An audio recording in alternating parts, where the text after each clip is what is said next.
Masa ayah sendirian?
Surya tenggelam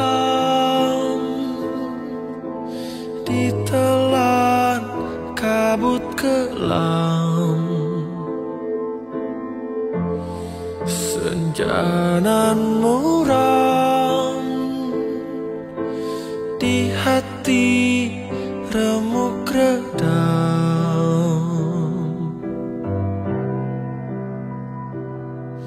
Jalan berliku dalam kehidupan dua remaja kehilangan penawar rindu, kasih pujaan menempuh cobaan. Malam mencekam, rembulan sendu rawan, anak perawan menanggung rindu dendam. Jalan berliku dalam kehidupan dua remaja kehilangan penawar rindu, kasih pujaan menempuh cobaan.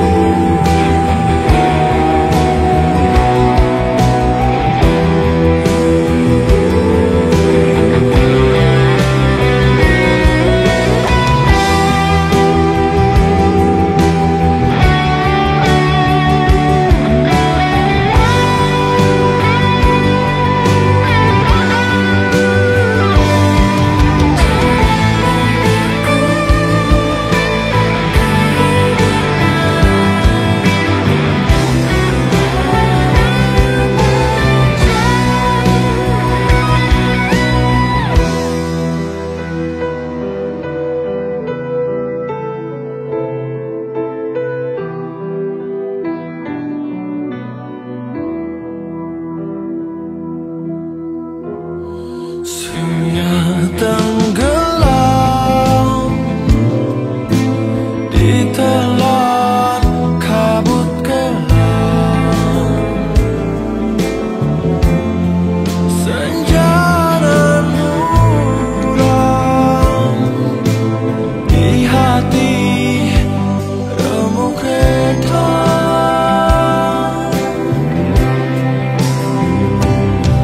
Jalan berliku dalam kehidupan dua remaja kehilangan penawar rindu, kasih pujaan menempuh cobaan.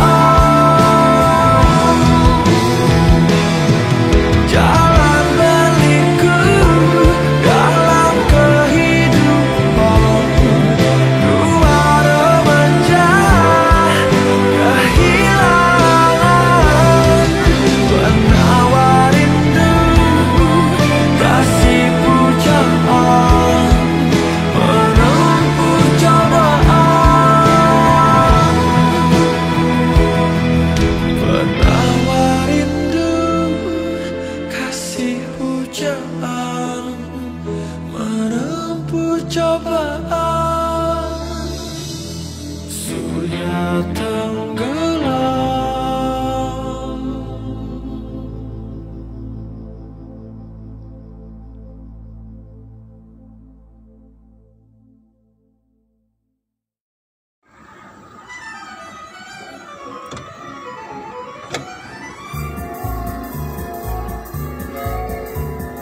Masuki dunia fantasi, dunia ajaib yang mempesona.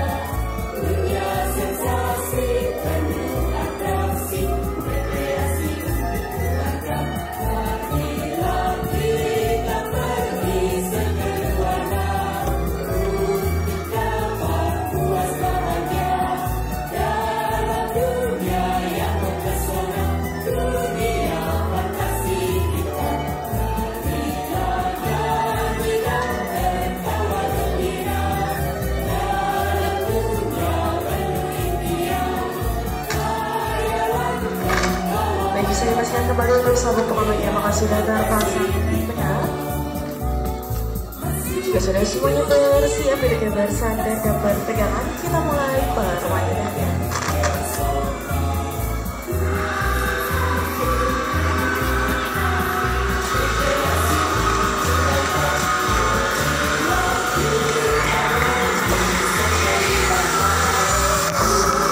Wah, si Ray terbang, Ray.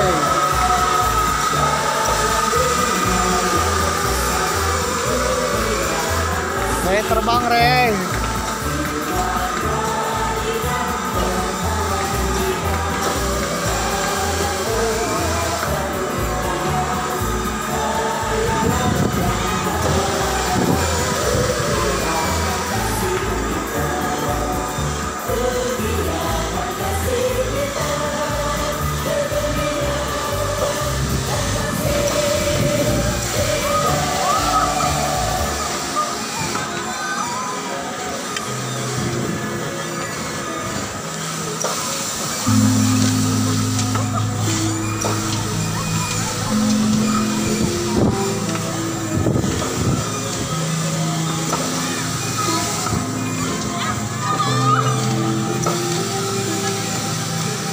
Si Ray yang paling tinggi.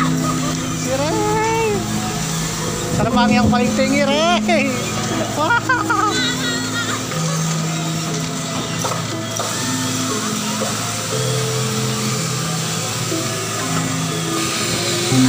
Aduh.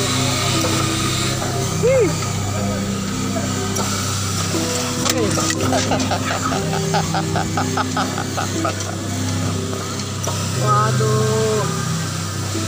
Ray, terbang yang paling tinggi, Ray.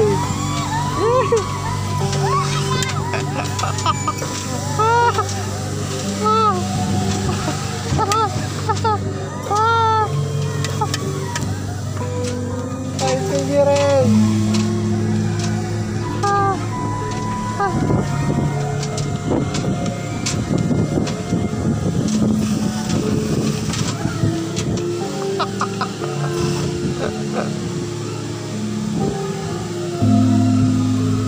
Si Ray yang paling tinggi, Ray. Terbang, Ray.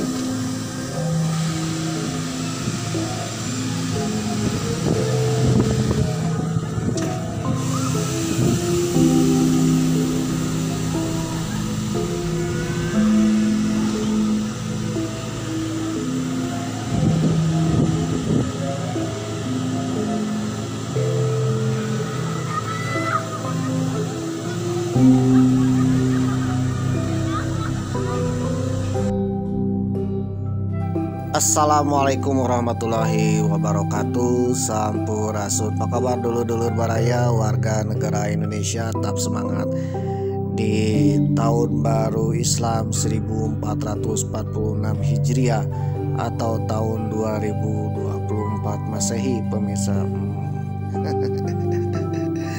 Dan video ini tayang ketika bulan Rabiul Awal, pemirsa, atau bulan Mulud ya. Kalau di Sunda itu istilahnya Mulud karena ada bulan kelahiran Nabi Muhammad Shallallahu Alaihi Wasallam alias Maulid Nabi. Kalau di kampung Mamang dikenal dengan istilah bulan Mulud, pemirsa. Ya, muludan lah. Oleh karena itu video ini tayang ya sudah 3 bulan atau 2 bulan nih. 2 bulan berlalu, pemirsa, dimana video ini syutingnya bulan Muharram ya, bertepatan dengan 1 Muharram. Dan video ini tayang di bulan Rabiul Awal atau bulan Mulud, pemirsa. Itu artinya sudah 2 bulan berlalu. Ya, tepatnya sekitar bulan Juli dibuat video ini dan juga ditayangkannya di bulan September, pemirsa. Artinya sudah 2 bulan berlalu, pemirsa. Ya, meskipun kita sudah melewati tahun baru ya, sudah melewati Maulid Nabi Muhammad Shallallahu Alaihi Wasallam dan sudah berada di bulan September, mudah-mudahan kita semua tetap sehat-sehat selalu, tetap semangat ya. mudah-mudahan tambah rezeki, tambah sukses, apapun keinginan mudah-mudahan di bulan ini tercapai pemirsa, amin. Karena ada istilah September ceria ya. Kira-kira kalian ceria nggak ya di bulan September ini? Ya, Mamang mendoakan mudah-mudahan tetap ceria pemirsa. Karena ingat ya, di bulan September tahun 2024 ini ya, calon-calon kepala daerah sudah munculan pemirsa, bahkan sudah kampanye. Waduh. Bagi kalian yang sudah mendapatkan surat undangan dari mantan, surat KPU dan sudah cukup ya, sudah memenuhi syarat untuk memilih, maka pilihlah kepala daerah yang sekiranya bisa membawa daerah saudara-saudara menjadi daerah yang lebih makmur, sejahtera, warganya lebih maju, dan juga tidak kecewa. Tidak membuat kita kecewa ketika nanti calon yang terpilih sudah menjabat menjadi kepala daerah pemirsa.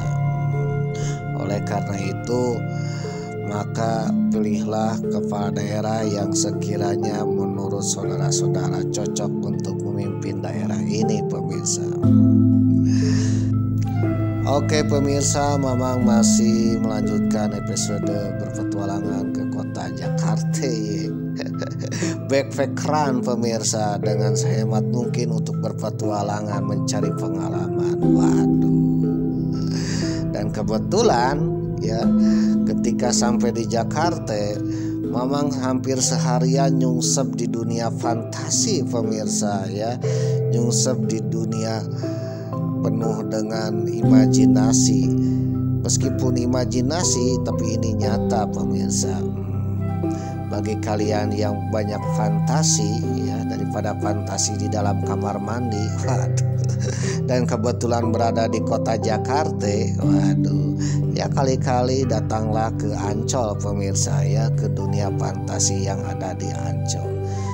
Fantasi dan imajinasi yang kalian impikan itu akan benar-benar menjadi kenyataan pemirsa, melalui wahana permainan yang ada di dunia fantasi Taman Impian Jaya Ancol Jakarta Utara pemirsa. Oke pemirsa, bagi kalian yang hendak ke dunia fantasi, saran Mamang ini datangnya waktu bukan weekend ya, apalagi libur sekolah. Waduh. Mamang aja datangnya ketika weekend ya, tanggal merah plus libur sekolah pemirsa. Waduh, libur tahun ajaran baru, sekitar bulan Julian sebelum masuk sekolah. Waduh, ini kalau liburan ya pengunjungnya double pemirsa. Waduh ya, apa yang akan dirasakan ketika akan memasuki wahana destinasi wisata di Ancol yang agak favorit, itu agak antriannya agak-agak panjang pemirsa. Waduh. Dan kemarin Mamang bahas antrian terpanjang dan terlama itu wahana destinasi Ice Egg ketika Mamang datang saat itu pemirsa. Wahana Ice Egg ini Mamang harus mengantri kurang lebih 2 jam pemirsa. Ya, mengantrinya 2 jam. Dan ini benar-benar panjang sekali ya antriannya pemirsa. Waduh. Sehabis Ice Egg ya, Mamang langsung mencari wahana yang sekiranya kurang favorit pemirsa ya, kurang populer tapi menyenangkan buat keluarga Mamang sendiri. Waduh. Dan antrian terpendek ya, tercepat dan menyenangkan yaitu permainan wahana pterodactyl pemirsa. Waduh, kalian tahu pterodactyl? Burung zaman purba pemirsa. Nah, kalau di dunia fantasi Ancol, Dufan, itu burung purba ini bisa dinaiki pemirsa. Waduh, Seolah-olah Mamang bisa terbang pemirsa bersama burung. Waduh, seolah-olah Mamang seperti Brahma Kumbara pemirsa. Waduh, kalian tahu Brahma Kumbara?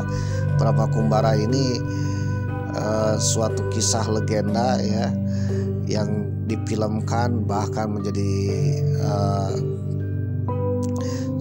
suara radio, cerita dongeng. Waduh, yang bisa menaiki burung besar pemirsa.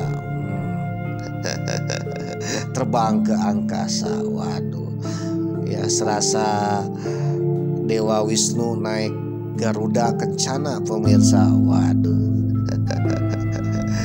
Dan ini benar-benar merasakan terbang pemirsa, meskipun agak berputar ya, dan emang berputar, tapi ini merasakan terbangnya. Permainan ini lumayan dan terbangnya agak-agak tinggi pemirsa ya. Tinggi sekali, mungkin sekitar 7-12 meter. Waduh. Dan ini cocok bagi keluarga pemirsa ya, bagi keluarga, adik-adik, opa-opa, mama ya, tante-tante. Dan ini tak setinggi wahana roller coaster enggak, dan bikin jantungan enggak. Tapi Mamang sarankan bagi yang takut ketinggian jangan naik pemirsa ya, apalagi yang punya jantung janganlah, karena emang benar-benar tinggi sekali pemirsa. Jadi pterodactyl ini adalah salah satu burung purba yang bisa dinaiki di dunia fantasi ini pemirsa, yang berupa seperti komedi putar, tetapi benar-benar bisa naik, bisa turun ya. Dan ketika naik itu tingginya bisa mencapai 7-12 meter ya. Ini perkiraan Mamang saja sampai 12 meter. Bahkan gedung Ice Egg yang ada di pinggir permainan pterodactyl ini ya, itu terlewati pemirsa. Waduh. Jadi kalau kalian ingin merasakan naik burung, waduh, burung ya ditaiki, padahal burung tidak bisa dinaiki. Nah, ada wahana pterodactyl yang ada di dunia fantasi ini pemirsa. Oke pemirsa, Mamang ketika naik pterodactyl ini merasa seperti Brahma Kumbara naik Garuda pemirsa. Waduh. Atau Dewa Wisnu menunggangi Garuda Kencana pemirsa. Salah satu burung yang bisa dinaiki ya adalah Garuda pemirsa, tapi ini berupa mitologi pemirsa. Waduh. Oke pemirsa, ngomong-ngomong tentang perburungan, ternyata lambang negara kita juga adalah burung pemirsa ya, burung Garuda. Atau dikenal dengan lambang kita burung Garuda Pancasila pemirsa. Ngomong-ngomong tentang burung Garuda Pancasila ya, mengapa lambang negara kita ini menggunakan burung pemirsa? Padahal kan di Indonesia banyak sekali hewan-hewan ya endemik Indonesia yang bisa dijadikan lambang pemirsa. Ya seperti komodo, apalagi ya, badak bercula satu dan sebagainya pemirsa. Tapi kenapa harus burung ya? Dan burungnya burung Garuda. Mungkin saudara-saudara pernah mendengar bahwa burung Garuda ini bukan burung nyata di dunia nyata yang terbang ke sana kemari pemirsa. Waduh. Tetapi ini adalah burung mitologi, burung tunggangan Dewa Wisnu pemirsa. Jadi artinya burung Garuda yang menjadi lambang negara kita adalah burung mitologi pemirsa. Ya, mirip-mirip dengan hewan naga. Hewan naga di dunia aslinya tidak ada pemirsa, tetapi toh sebagian budaya di dunia itu menjadi sebuah mitologi, di mana hewan itu benar-benar seolah-olah nyata dalam tradisinya, padahal di dunia nyata tidak ada pemirsa. Oke pemirsa, sambil terbang bersama Garuda pterodactyl ya, Mamang akan sedikit membahas ya tentang burung Garuda ini. Ternyata burung Garuda ini adalah lambang negara kita. Yang menjadi pertanyaan, kenapa ya negara kita mengambil lambangnya itu burung Garuda ya, tidak hewan yang lain. Dan juga burung Garuda ini merupakan burung yang tidak ada di dunia nyata pemirsa. Tapi ini adalah burung mitologi. Waduh. Kok bisa begitu ya? Kenapa nih? Oke pemirsa ya, bagi kalian yang penasaran jangan di skip. Tapi kalau kalian tidak penasaran ya, bolehlah di skip ya, karena yang namanya kuota itu tidak tercover BPJS dan BLT pemirsa, apalagi KIV. Waduh. Berdasarkan keputusan Presiden nomor 4 tahun 1993, dalam keputusan yang diteken Presiden Soeharto disebutkan ada 3 satwa yang mewakili satwa darat, udara, dan air sebagai maskotnya Indonesia ya, satwa nasional sebagai maskot. Yang pertama yang jelas si Komo ya. Aduh, mungkin saudara-saudara yang belum tahu si Komo adalah komodo atau nama ilmiahnya Varanus komodoensis sebagai satwa nasional. Kemudian yang kedua ikan siluk merah, Salerophages formosus, waduh, sebagai satwa pesona. Nah, yang terakhir adalah yang rajanya di udara, diambil maskotnya adalah elang Jawa, Spigetus bartelsis sebagai satwa langka. 3 satwa itu ditetapkan sebagai satwa nasional Indonesia karena beberapa pertimbangan, seperti sangat bersifat khas baik karena keberadaannya yang hanya terdapat di Indonesia, kemudian karena kelangkaannya meliputi latar belakang budaya yang melingkupinya, dan juga endemiknya pemirsa. Waduh, dan juga ada kemiripan dengan lambang negara kita, yaitu Garuda Pancasila.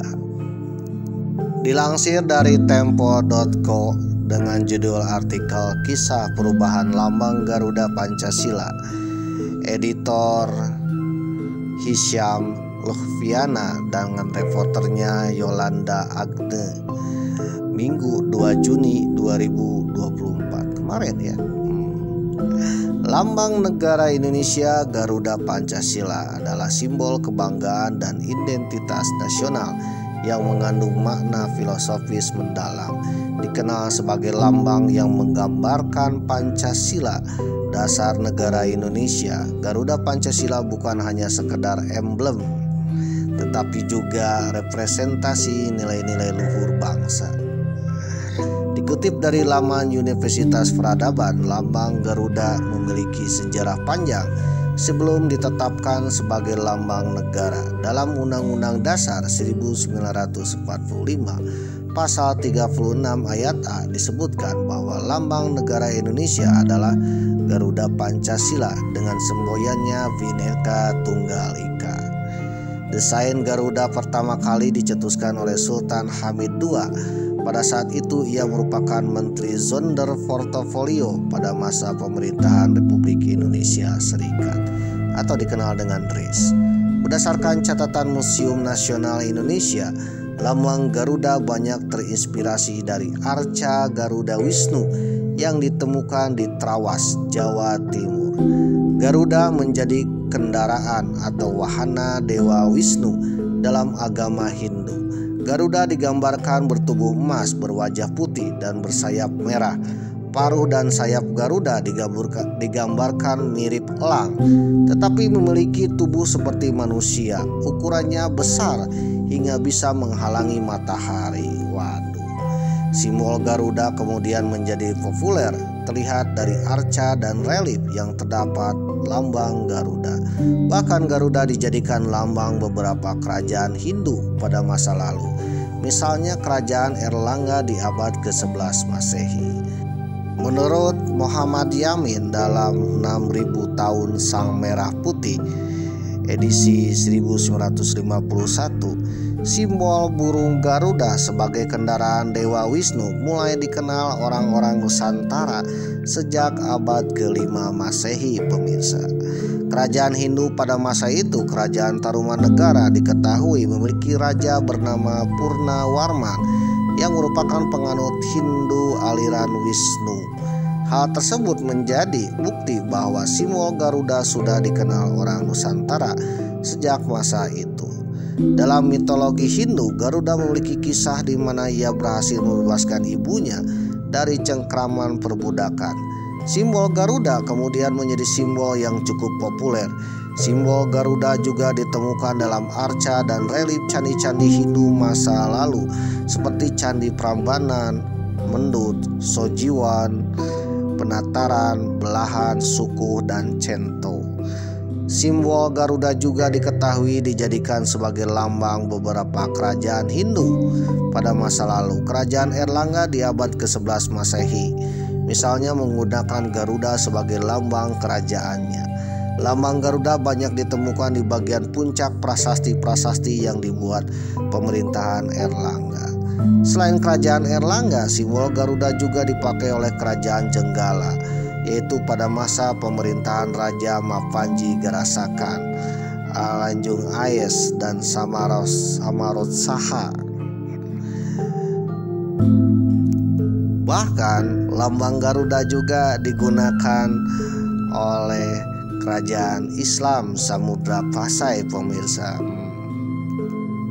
Dilansir dari Jurnal Proses Penetapan Garuda Pancasila Lambang Negara Indonesia tahun 1949-1951 edisi 2014. Jadi ceritanya setelah Indonesia merdeka ya, Pancasila itu sudah dibuat tahun 1945. Dan setelah diakui oleh Belanda tahun 1949 dan berdirinya RIS Republik Indonesia Serikat, kita ini membutuhkan yang namanya lambang negara, pemirsa ya. Lambang negara sebuah negara. Kira-kira lambang negaranya apa ya? Pada tanggal 10 Januari 1950-an, pemerintah RIS membuat sebuah panitia teknis bernama Panitia Lambang Negara di bawah koordinator Menteri Zonder Portofolio Sultan Hamid II. Pria ini merupakan berdarah campuran Arab Indonesia, pemirsa ya, yang berasal dari Pontianak, Kalimantan Barat. Muhammad Yamin didaulat menjadi ketuanya Panitia Lambang Negara, sedangkan Ki Hajar Dewantara, M.A. Pelauvesi, Muhammad Nasir, dan R.M. Purbacaraka menjadi anggotanya. Panitia tersebut kemudian berhasil menghasilkan 2 buah rancangan lambang negara, satu rancangan dari Sultan Hamid II dan satu lagi dari Muhammad Yamin. Usulan lambang negara yang dibuat oleh Sultan Hamid II berbentuk burung Garuda, pemegang perisai berlambang 5 sila Pancasila. Wujud Garuda usulan Sultan Hamid II ini menyerupai figur Garuda dalam agama Hindu. Sedangkan Muhammad Yamin memberikan beberapa usulan lambang negara dengan tema matahari terbit usulannya. Muhammad Yamin ini kemudian tidak dipilih karena dirasa mirip dengan bendera Jepang pada masa itu. Karena lambang karya Muhammad Yamin ini mirip dengan bendera Jepang ya, ada matahari itu melambangkan Jepang. Oleh karena itu yang Muhammad Yamin itu tidak dipilih, pemirsa. Yang terpilih adalah hasil rancangan Sultan Hamid II yang ada burung Garudanya, pemirsa. Pada tanggal 8 Februari 1950-an, rancangan final gambar lambang negara yang dirancang oleh Sultan Hamid II kemudian dibawa ke dalam rapat panitia lambang negara. Mengenai gambaran bentuk gambar lambang negara yang dirancang oleh Sultan Hamid II juga dijelaskan di dalam buku Muhammad Yamin 6000 tahun Sang Merah Putih halaman 168.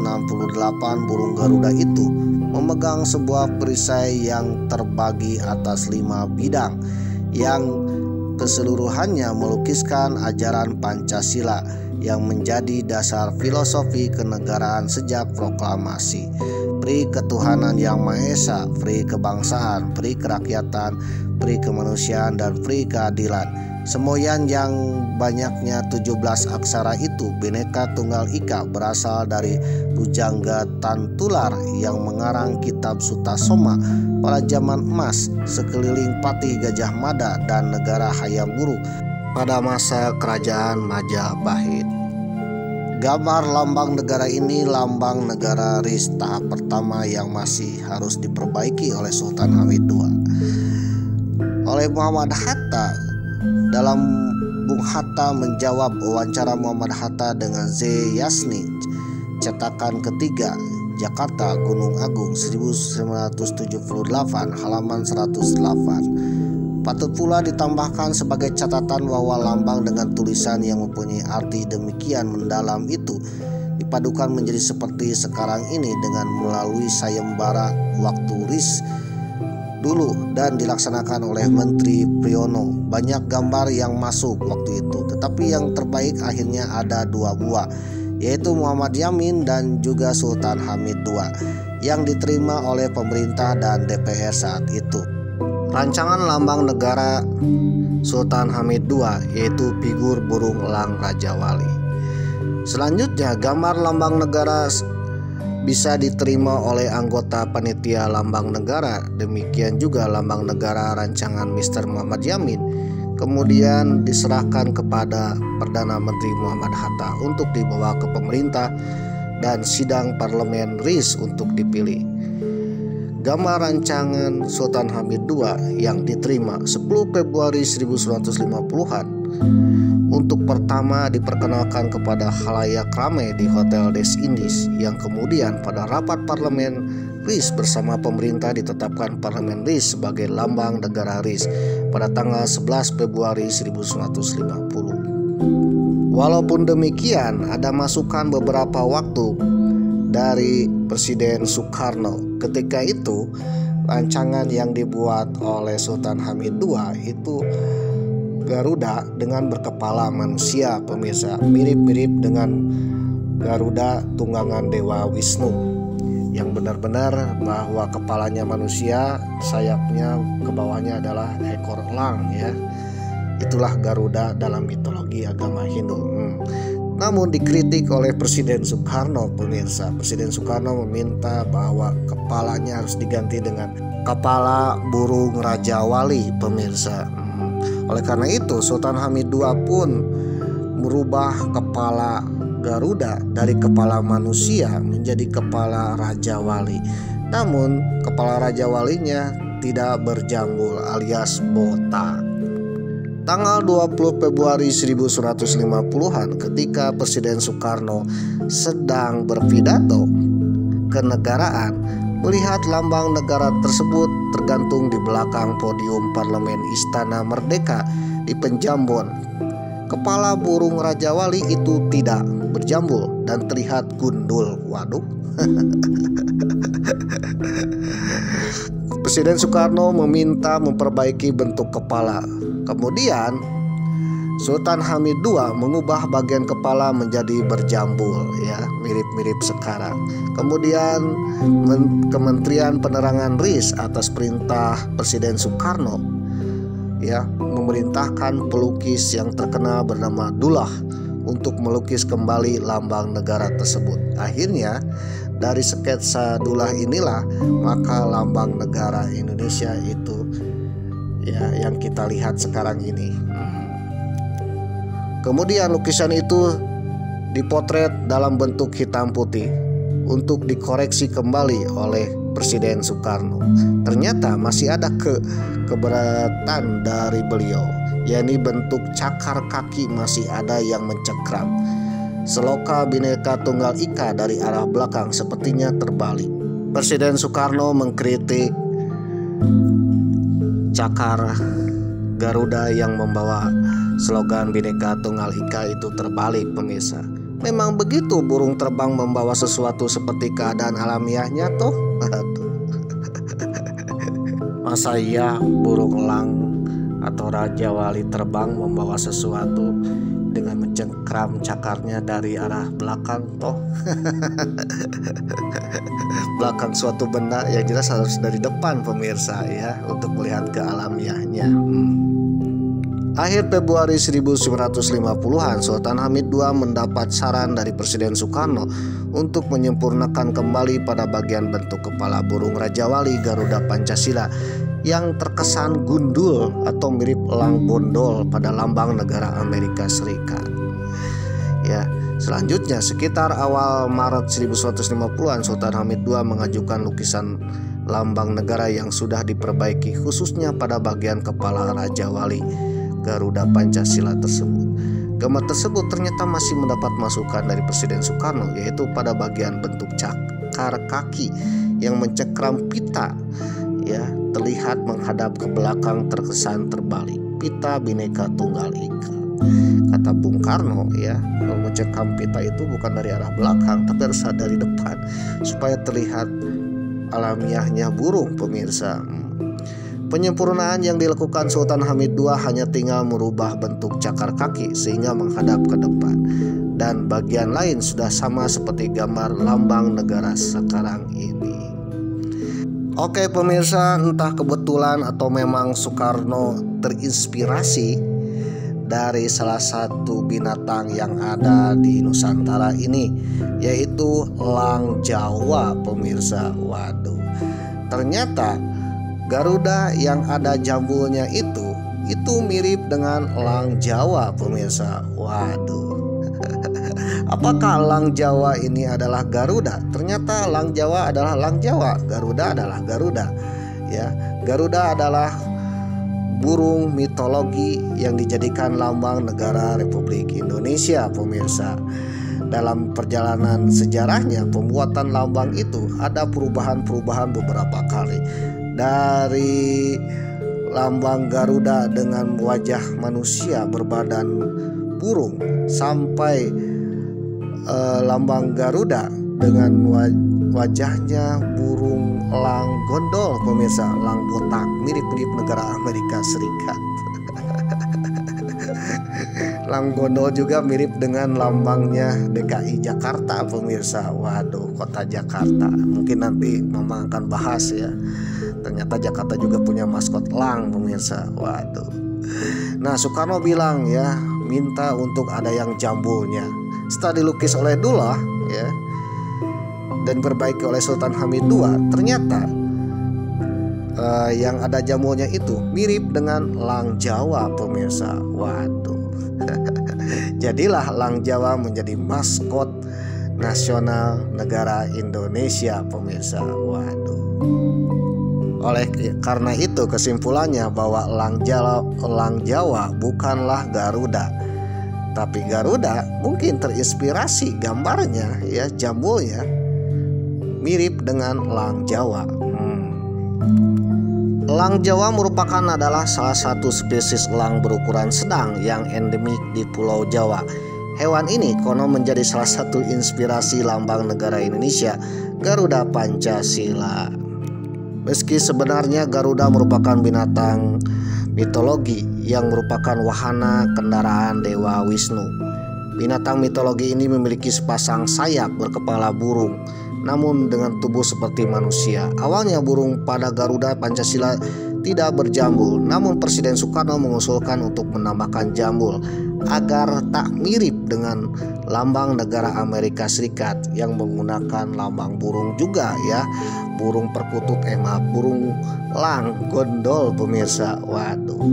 Konon Garuda diambil idenya dari elang Jawa karena ada jambulnya. Jelas Kepala Balai Besar TNJP Wahyu Rudianto melalui Humas Balai Besar TNGGV Ade Bagja Hidayat yang dihubungi via sambungan telepon ya, dikutip cnnindonesia.com. Jambul yang menjadi ciri khas burung ini biasanya terdiri dari 2-4 bulu dengan panjang hingga 12 cm. Jambul elang ini berwarna hitam dengan ujung putih seperti ditulis McKinnon dalam buku panduan lapangan pengenalan burung-burung di Jawa dan Bali.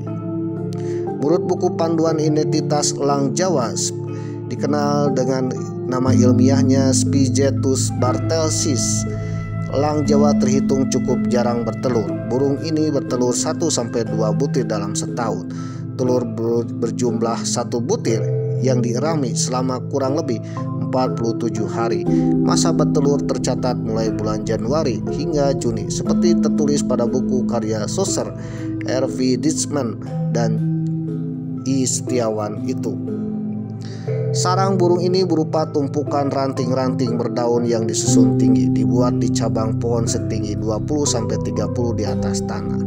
Elang Jawa yang punya nama ilmiah Nicetus bartelsis sendiri telah ditetapkan sebagai maskot satwa langka di Indonesia. Hewan ini juga berstatus terancam punah. Waduh, karena bertelurnya cuma 1 atau 2 butir, ya, ditambah lagi perburuan, waduh, dan juga yang lain-lainnya, ini terancam punah pemirsa. Elang Jawa ini merupakan hewan khas Pulau Jawa. Jadi yang elang Jawa ini khas Pulau Jawa, hanya ada di Pulau Jawa. Sebab hanya habitatnya ditemukan di beberapa wilayah Pulau Jawa saja, mulai dari ujung barat Taman Nasional Ujung Kulon yang ada di Banten hingga ujung timur di Semenanjung Blambangan Alas Purwo, ya, Jawa Timur. Burung ini sebagai hewan dirgantara dengan daya jelajah yang luas, sehingga sarang elang ini bisa ditemukan di wilayah di luar Taman Nasional atau pemantauan pemirsa. Elang Jawa senang hidup di pohon yang tinggi menjulang yang dapat digunakan untuk mengincar mangsa ataupun sebagai sarang. Umumnya sarang ditemukan di pohon yang tumbuh di lereng dengan kemiringan sedang sampai curam dengan dasar lembah memiliki anak sungai. Hal ini berhubungan dengan kesempatan memperoleh mangsa dan memelihara keselamatan anak. Dari pengamatan, elang Jawa bertubuh sedang sampai besar, langsing dengan panjang tubuh sekitar 50-70 cm. Namun bentangan sayapnya bisa berukuran 2 kali tubuh burung ini, yaitu sekitar 110-130 cm. Hewan ini merupakan rantai teratas, ya, dalam rantai makanan, yaitu sebagai predator terhadap jenis reptil, burung-burung jenis walik, ya, punai, dan ayam kampung. Mamalia berukuran kecil seperti tupai, bajing, kalong, musang, sampai dengan anak monyet juga bisa disambar atau dimangsa. Jadi elang Jawa menjadi maskot karena burung ini mirip dengan lambang Garuda Pancasila, ya, dari wajahnya, jambulnya. Seandainya Bung Karno tidak suka jambul, ya, mungkin lambang negara Garuda Pancasila yang ditempel sekarang itu maskotnya bukan elang Jawa, mungkin maskotnya elang bondol pemirsa. Elang bondol pun, ya, merupakan elang yang ada di Nusantara, terutama di sekitar kota Jakarta. Kalau elang berjambul itu menjadi maskot negara, ya, elang Jawa, sedangkan yang tidak berjambul alias elang botak alias elang bondol yang mirip dengan elang yang ada di Amerika menjadi lambang negara Amerika Serikat, juga menjadi lambang provinsi kota Jakarta pemirsa, ibu kota negara Jakarta sebelum pindah ke IKN. Jadi mana kalau elang bondol Jakarta ini bukan membawa pita Bhinneka Tunggal Ika, tetapi mencengkram salak pondok. Waduh, salak condet. Waduh, membawa salak pemirsa. Gimana ceritanya? Mungkin Mamang akan bahas di episode berikutnya pemirsa. Waduh. Ternyata kenapa Garuda yang terpilih, ya, ternyata ada maknanya tersendiri pemirsa.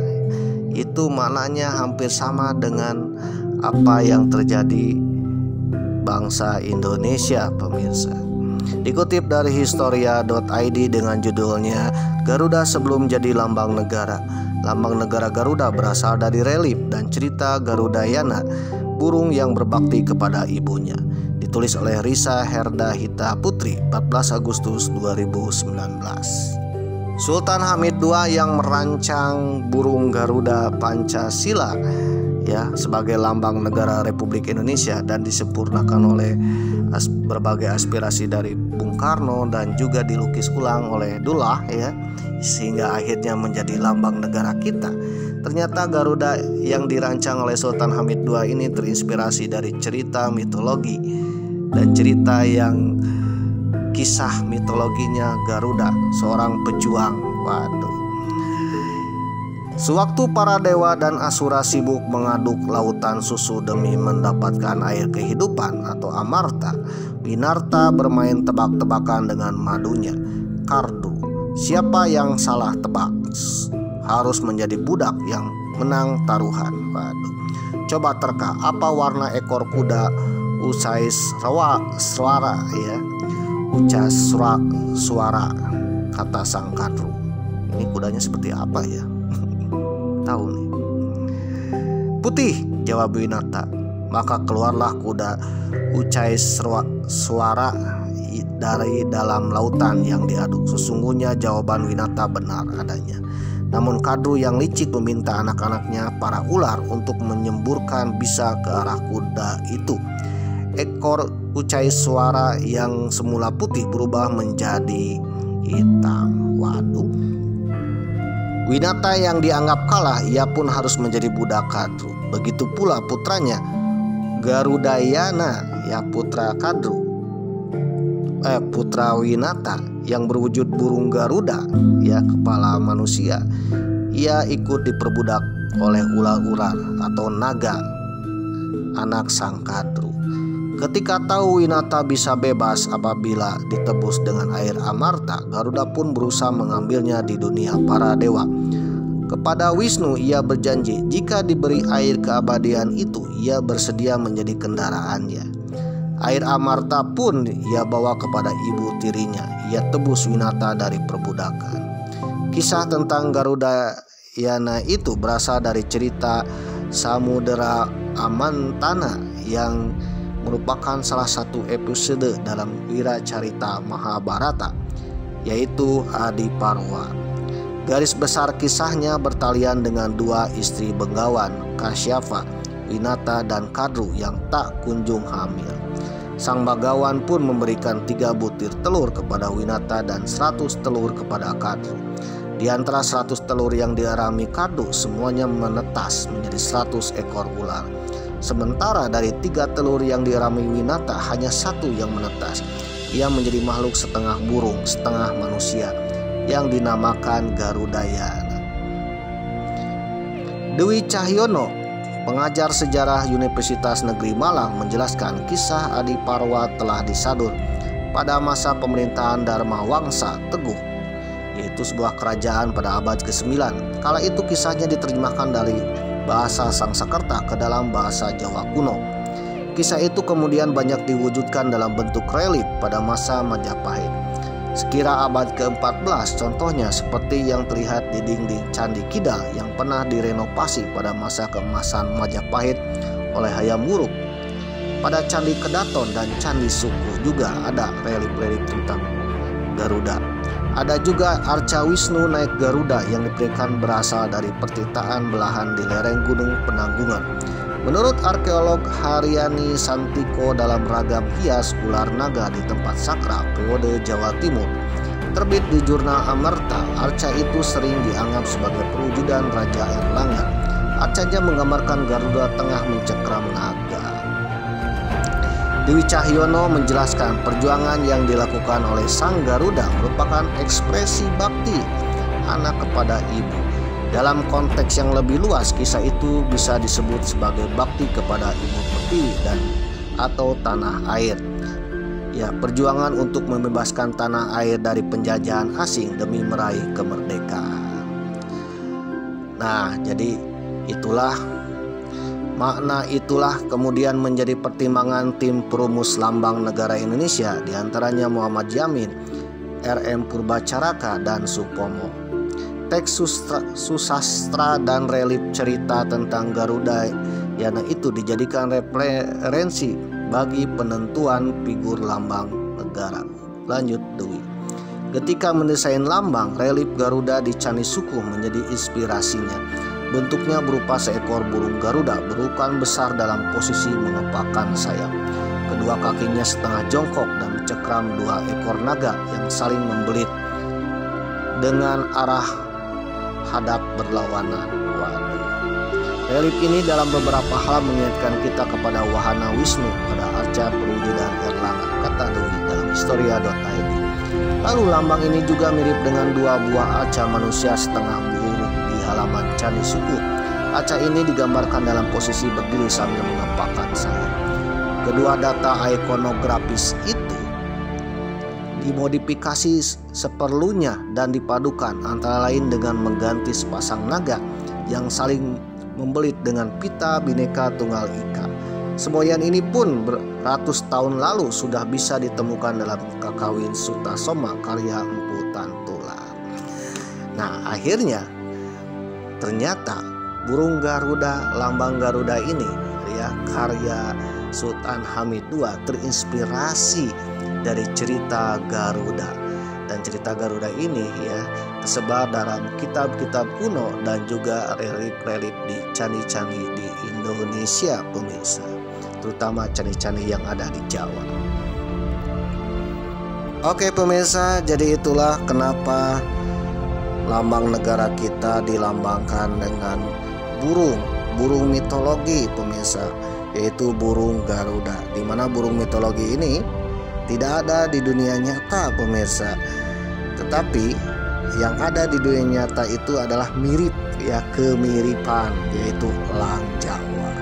Gara-gara elang Jawa mempunyai jambul, maka elang Jawa dijadikan maskot negara Republik Indonesia karena kemiripan dengan lambang negara Republik Indonesia, yaitu burung Garuda Pancasila, burung mitologi yang dijadikan lambang negara Republik Indonesia, di mana burung Garuda Pancasila ini berjambul, pemirsa. Waduh, seandainya Bung Karno tidak menginginkan ada jambul, mungkin maskotnya bukan elang Jawa, pemirsa. Waduh, mungkin elang yang lain ya, bisa jadi elang condol atau elang botak. Aduh. Yang sekarang menjadi maskot kota Jakarta, pemirsa. Waduh, maskot kota Jakarta itu adalah elang botak, pemirsa, ya, tidak berjambul. Oke pemirsa, jadi itulah yang namanya lambang negara, pemirsa. Ternyata lambang negara itu ada yang diambil dari satwa nyata di dunia nyata, ada juga yang mengambil satwa dari dunia mitologi, pemirsa.